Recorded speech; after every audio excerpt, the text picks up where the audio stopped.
Shalom Aleichem. It's getting closer to Yud Shevat. This is the second installment about Yud Shevat. So today we'll talk about three people, three Gedolim, Litvische Gedolim, what they said or are purported to have said about the first Maamar of the Rebbe, which is called the Kabbalas HaNesias Maamar of 1951, Yud Shevat, when the Rebbe said, Basi Legani. So the first of the three Gedolim is Rebbe Rueven Grozovsky, who was a Rosh Hashiva in Vodaas. He was the son-in-law of Rebbe Leibovitz, and he had a connection to a known Lubavitcher Chassid, Rabbi Avram Elia Axelrad, because his son married the daughter of Rabbi Avram Elia Axelrad. And it is told that by his grandson that he made notes on the Maamar of Basi Legani. He was so impressed with the Rebbe's Chassidus and genius and Torah that they actually found the Maamar with his notations on the Maamar. So this is Rebbe Rueven Grozovsky, who had great respect both for the Rebbe and earlier for the Frierdiker Rebbe, because we know that the relationship between the Rebbe and the Frierdiker Rebbe was very special. I've written about this in several of my books. And Rebbe Rueven Grozovsky of Vodaas had this respect for the Frierdiker Rebbe, and it continued with our Rebbe, and as shown in the footnote in the remarks that he wrote on the Maamar of Basi Legani. The second Gadol is the Brisk of Rebbe Yitzchak Soloveitchik, the son of Rebbe Chaim.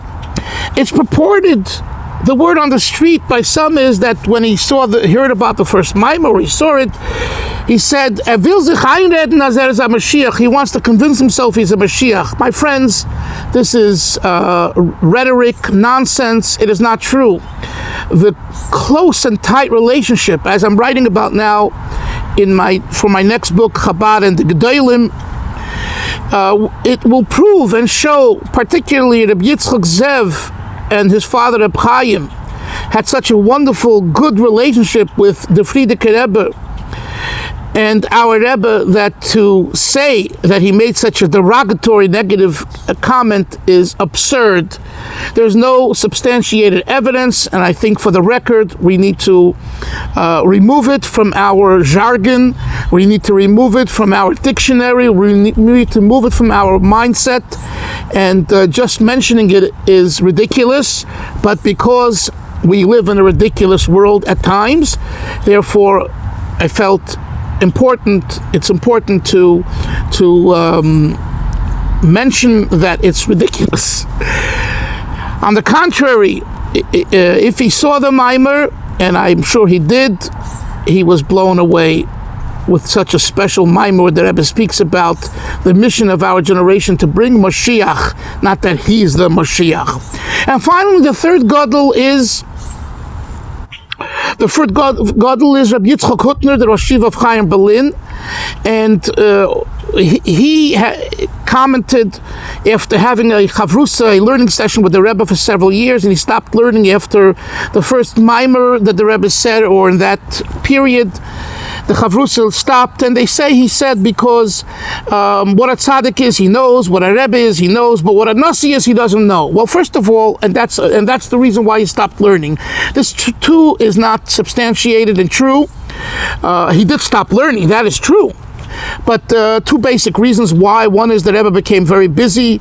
You could no longer just go over to him. He was now a Rebbe. Rabbi Chadakov, his secretary, started with the appointments, and you couldn't just knock on the door and walk in.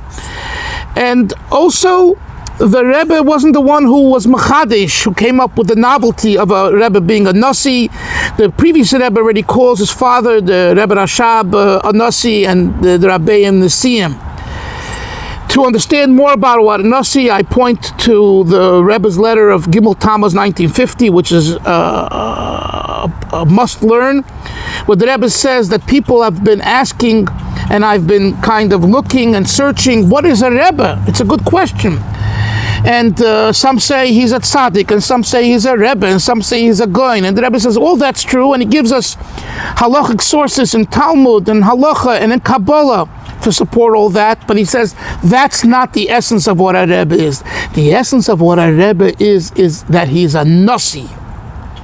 And he explains that. And Nasi is as brought in the Sefer Kilas Yankiv, an acronym for Netzutzah Shel Yaakov Avinu, a spark of Yaakov.